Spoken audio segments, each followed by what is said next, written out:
This is high-speed chess. That's what you're watching. So we have another video. We're going to be debunking Roy Jones Jr. There's a lot of topics he's going to speak on in this video. This will be just a general debunking Roy Jones Jr. video. The first topic he speaks on, Canelo versus Crawford. Let's see what he has to say. But I will say this. If Canelo fights the absolute correct fight that he can fight, the only correct fight that he can fight, he does have a chance, and I think he could be victorious. Oh my God, you start the video off like this. If Canelo fights the perfect fight, he has a chance and he could be victorious. If he fights a perfect fight, he just gets a chance. That's it. Okay, I get it. If he doesn't fight the one way that he can only fight to win it, Terence Crawford has 6 ways he can win it. And my money will go on the man who has 6 ways to win it over the man who has 1 way of winning. So you think Canelo has to kind of fight the perfect fight, right? If he don't, he's in trouble. If he does, he should be all good. Let's talk about the weight a little bit, right? Because what are the 6 ways to win it, bro? I like Bud. I like Canelo. I favor Canelo a bit more. I will say I like Canelo a bit more. Maybe that plays a bit into me favoring him in this fight a bit more. But there's just this misconception that the boxing ability and the IQ, that there's this huge discrepancy between Canelo and Bud. I don't know you guys see that. Canelo's fought the higher level opposition. He's outsmarted the smarter fighters. Terence Crawford has never been in there with anybody that's close to his equal. You know, the only time I've seen Crawford really struggle with someone was I think he struggled really bad with Madrimov. And where was the IQ there? Where was the 6 ways to win there, right? Where was the game planning there from Bomac and his team? So I don't get why we're thinking like Crawford is this absolute boxing genius mastermind and Canelo's a bag of bricks. I never understood that. We all know everything you accomplished as a heavyweight. What is Terence dealing with right now? I don't think Terence dealing with much of anything, because Terence did like I did as a heavyweight. He bulked up to the weight. He been dealing with super middles and light heavyweights in training. If you can deal with them in training, you can deal with them in the fight. So the weight should not even be an issue. So Roy Jones was on a ton of steroids as well. He forgot to mention that. I want to say Reggie Johnson, Indianapolis in 2000, he tested positive for maybe 6 times the amount of steroids, or I can't remember the word, testosterone the normal adult male should have. So Roy Jones forgot about that. He was on a ton of steroids, unless he's implying Terence Crawford on that snack program. But I get it. Bud's not Roy, though. And being able to train and fight is 2 totally different things. Canelo has trained with heavyweights. He's not fighting a heavyweight, right? I wish boxing was that simple. I wish just because you could train with a guy, that means you can get in there and fight the elite guys. That's just not how boxing works.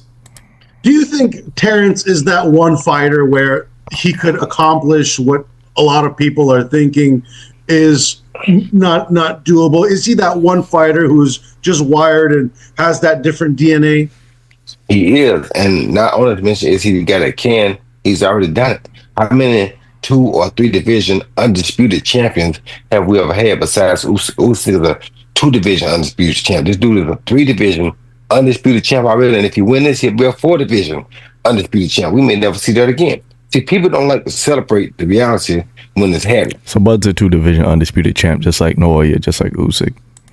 They'll wait till the person dead and they talk about it. This man is the only 3 division undisputed champion that boxing has ever had. And we're asking, are we wondering, can he step up to a task? Really? Do you know who we're talking about? I mean, I just don't get that. I don't understand how people, they discredit things so quickly. I guess, a lot of times, peer pressure, social media, money, things like that distort the truth sometimes. You understand me? This man been around for the last 20 years, undefeated. You understand me? For the last 20 years, undefeated. If somebody wanted to prove this, that day was right there. Why they didn't fight him? He been undefeated for the last 20 years. I mean, right there. only 3 division undisputed world champ. Only he could really you could really put him in the talk for one of the pound for pound, one of the best ever. Whoever did that before? Nobody. And just like you, I've had a chance to talk to a lot of people, and it's that saying, right? A good big guy beats a good small guy, and that's the phrase that's been thrown around. Could you just tell me what it feels like to be hit by the bigger guy? What's Terrence going to be experiencing in the ring when he faces Canelo's power, you think? A good big guy does beat a good bad guy, but a great little guy, does beat a great small guy, but a great small guy beats a good big guy. We might be talking about a great small guy here. We'll find out after this fight, but we might be talking about, which I think we already are, but I think we're not talking about a good small guy. I think we're talking about a great small guy. You understand me? So this great small guy, like you saw with me, a great small guy can do anything. And from what I'm gathering, you're leaning towards Crawford. Is that correct? I'm not saying I'm leaning towards him. I love both guys. Both guys are great fighters. Well, I can't say I'm leaning. I am leaning toward Crawford. I am. And not because Canelo is not a great fighter, but because I don't know. There's a lot of I don't knows about Canelo. Stop the BS, Roy. You don't think Canelo's a great fighter. You just said a great small guy beats a good big guy, implying Canelo's not great and he's good. Don't come to me saying you don't know about Canelo Alvarez. This is absolutely disrespectful. I cannot believe the words coming out of Roy Jones's mouth right now. You have questions about the undisputed, two-time undisputed, undefeated super middleweight 4-division champion of the world. This guy has what, 60? What is Canelo's record now? 67 fights, maybe? I want to say 67 fights with 2 losses. Has beat some of his third all time and most champions beat. Made his pro debut in 2005. How many elite top guys has Canelo taken down? And you say you have questions about Canelo. Now I get if he was moving to 175, okay, there's questions about him. He only has 2 fights there, which one of them was a pretty dominant loss. But you're saying you're questioning Canelo at 168, but you're not questioning Crawford. You feel me? So I don't know if Canelo's hungry. I know Bud is hungry. But Stop it, man. This is what I tell you guys. Just because you box don't mean you know anything. You're questioning Canelo's hunger. For what? Canelo's been fighting twice a year. Canelo's been taking on top contenders at 68. Could he have fought Benavidez? Absolutely. But Canelo's been fighting twice a year. You're biased, and that's fine. You're biased. I get it. A lot of brothers are gonna go for the brother. I get that. I'm gonna be the more logical person, right? That's just who I've always been. But you can't sit here and say I question Canelo's hunger. Terrence Crawford hasn't fought in 400 days. I don't want to question any of these guys' hunger. I think both of them are really getting up and working hard for this fight. But you can't sit here and disrespect Canelo Alvarez and say, I don't know if he's hungry anymore. Terrence Crawford hasn't fought in 400 days. 400 days he hasn't fought. Canelo fought in May. Were we in August? He fought like 100 days ago. Stop with that, man. he's hungry. I don't know if Canelo's hungry. Bud has never got the recognition for what he deserves like Canelo has. You understand me? So Bud is still hungry for that recognition. When you're hungry like that, a determined man, it's very hard to detour. Now, like I said, because of Canelo's size and because of all his accolades, if he went out and fought the perfect fight, it's going to be hard for Bud to beat him. But if he don't, it's going to be a problem. And we've seen this in the heavyweight division, right? With Usyk. I mean, he's beaten all these bigger guys. He's the creme de la creme right now. Beat Fury twice, beat Joshua twice. He just beat Dubois for the second time. Do you see anyone beating Alexander Usyk at this point? No, I don't see nobody beating him at this point. But the best likely suspect is Joseph Parker. You think that's the only remaining fight for him that could be a little bit of a challenge? Only fight that'll be a little bit of a challenge. Because Joseph Parker has boxing skills. He has hand speed. He knows how to maneuver like a small man, and he has a new trainer named Andy Lee, who knows what he's doing as well. What are your thoughts on Moises Atama, the young up and coming heavyweight? Do you think he could be thrown into the fire right now and make a mark in the sport in his year? Let's see what he says about Brian Norman versus Devin Haney, and then he talks on the Floyd beef. Maybe we'll go to that a bit as well. And Brian Norman is the champion. Devin Haney coming in. You know, he's been in there against top opposition, but he didn't look too great in his last fight against Jose Ramirez. Everyone says he's been running. What is your analysis of this fight? I kind of try to stay off of it because I know both fighters and I like both fighters a lot. It's a tough fight that I really don't want to see happen. In this case, Devin trying to make a comeback. Like you said, we didn't see what we really wanted to see out of him in his last fight, which is not a good thing. Brian Norman is the guy on the uprise who's very hungry again. Like I'm telling you about Crawford, this guy is hungry. So if the opportunity is there, he's gonna seize the moment. So when you got a fight like that, it's much more dangerous, in my opinion, for Devin Haney than it is for Brian Norman. If Brian Norman loses, Devin Haney is the former undisputed champ. What does that mean? You got beat by former undisputed champ. So what? But if Devin Haney loses, whoa, you lost to an up-and-coming guy. Are you finished? You feel me? So the pressure is on Devin Haney, however. But, you know, I disagree. I don't think the pressure's on Haney. I think it's a losable fight, and I think fans understand why Devin Haney could possibly lose this fight, right? He's making his debut at 147. He's going against a very dangerous young fighter, and Brian Norman Jr., who's coming off arguably one of the best performances we'll see this year, one of the most brutal knockouts we'll ever see. I think fans will all agree and say, I could see Haney losing. I could see Norman losing. I don't think the pressure is heavily one-sided in this case. I think it's on for both men. It'll be a good bout. I like both guys, so I'm not going to really elaborate much on the fight because, you know, it's like when you're in the middle there, you can't really say too much. You know what I mean? I like both of them are remarkable individuals to me. The guy that I love and respect both of them because they both look up to me. I used to train Devin at one point. He was 16 years old. You know what I mean? So I'm not going to say I'm going to sit and bash my guy. I can't do that. You know what I mean? And Norman I spoke to him a couple of times. Very good individual. Kind of got the mentality. Okay, so he don't want to speak on that. Let's see what he got to say about Floyd. Before I let you go, Roy, we got to talk about it, right? Floyd Mayweather. What is happening here? We don't have to. It's not really no beef. You know, it's like I don't have beef with Floyd. You know, I mean, he got on there and did some crazy stuff about, you know, looking at my highlights of the fights that I lost instead of the ones that I won, which is cool, but it's low class to me.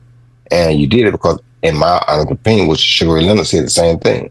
When Andre Ward asked me on All the Smoke, do I think Floyd would beat Sugar Ray Leonard? Hell no. I bet my life that he won't beat Sugar Ray Leonard. I bet my life today that he wouldn't be the prime Sugar Ray Leonard. I'm sorry. But like I tell people, it's just the facts. If you named off your top 5 fighters of all time right now, 3 or 4 out of that 5 can be black, right? What top black fighter did Floyd Mayweather ever face and beat handily in their prime when he was in his prime? Not one. You understand me? Then they start talking about, well, he beat 23 ex-world champ. Yeah, put the line in front of it. They were ex-world champions, most of them. They weren't world champions at the time. And then you fought a De La Hoya when he was in older, and you struggled with him. Your daddy say you lost. You understand me? So it's like, man, I'm entitled to my own opinion. Sugar Ray Leonard said the same thing. If you're going to get mad about that, then come see me. I mean, you think you can whoop me still? I ain't said no. Let's go. So it's just like, I'm like, if you're going to get mad about my opinion, come on. I fight for a living. I don't do all that cherry picking. I fight. So if it's beef, you want to make it beef, come on. You ain't got to do all that. Come on. You know, if I want to be honest with you, I wanted to be messing with him, I could have did the same thing he did. Like he had my highlights on me, look, get knocked out the fights I did lose. I could have got a book and start reading. What he was going to say? Roy, you gotta stop it, man. Give it up. Look, Ray Leonard ain't beating Floyd Mayweather. He's not. Floyd has the better resume. Floyd was flawless through it all. Floyd's the better boxer. Ray Leonard can't do nothing with Floyd, bro. I gotta be honest. The whole black argument, I don't understand it. Floyd fought in a more diverse era of boxing. There were more Mexican and Asian and Russian, Ukrainian, Australian fighters than there were in the 80s. Right? The boxing pool, the talent pool for boxers wasn't as vast as it was in Floyd's era. Sugar Ray Leonard wasn't fighting just talent from country to country to country to country. Most of the fighters he was fighting was North American, like New Mexico, Puerto Rico, Dominican, Panama, that area, right? Obviously US, maybe even UK even. So I just never liked Floyd never beat a top black fighter. You can say about a lot of fighters, honestly. You know, like I said, as boxing moves on, the talent pool broadens, and you know, fighters are fighting more diverse fighters from different cultures, different countries. I can't hold that against Floyd. So we just can't count the Pacquiao or Cotto or De La Hoya win because they're not black. That's foolish. Or even the Canelo win, that's foolish. Yeah, and you know, you worked a lot of the HBO cards, right? I'm just curious, did you guys always have a good relationship during those days? Yeah, we did until you got mad because I said that about you. But even him, back 5 years ago, I saw him in Dubai. He was like, "Hey man, I chose," and to the people, he said, "I chose currency over legacy." But if you chose currency over legacy, then you're gonna talk about how Ali wasn't great. You mean great Ali ain't the greatest of all time? You lost me right there. You know what I'm saying? So if we were a friend, you lost me right there. Now I look at you different.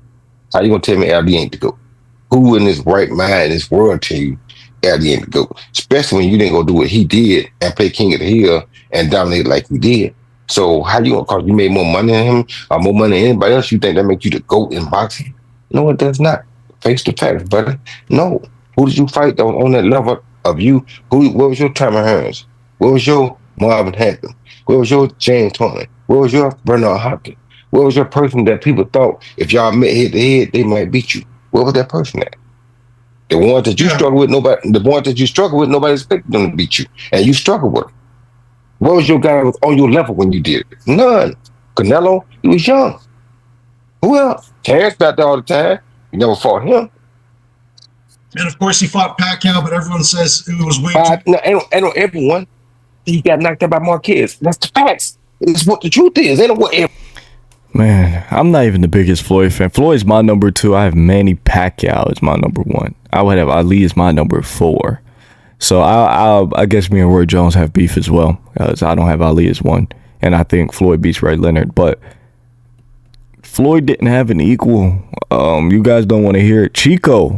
Diego Corrales was Floyd's equal.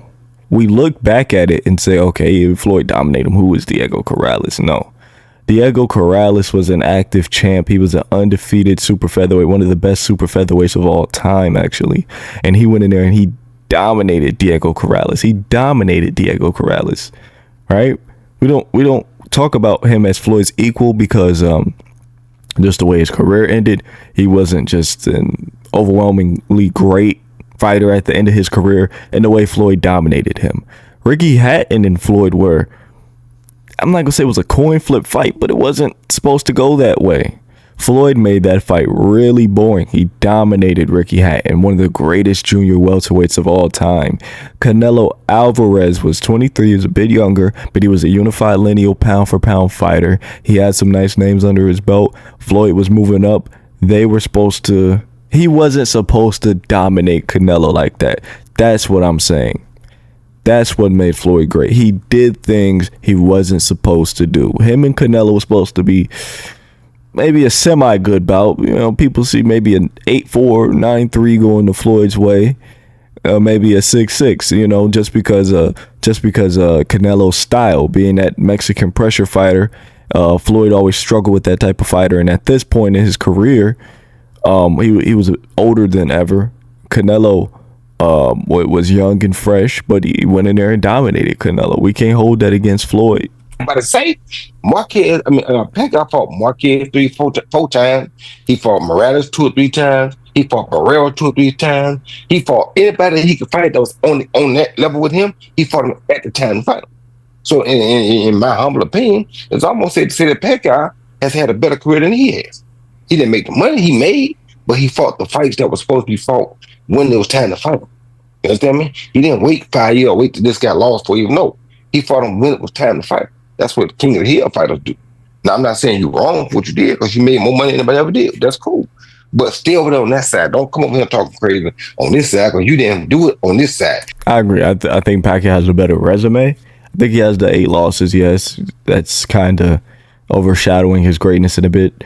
But I think Pacquiao has the better resume, and I think he has a better accolades, being the 8 division, being the 4-time fighter of the year, being the 2000s fighter of the decade.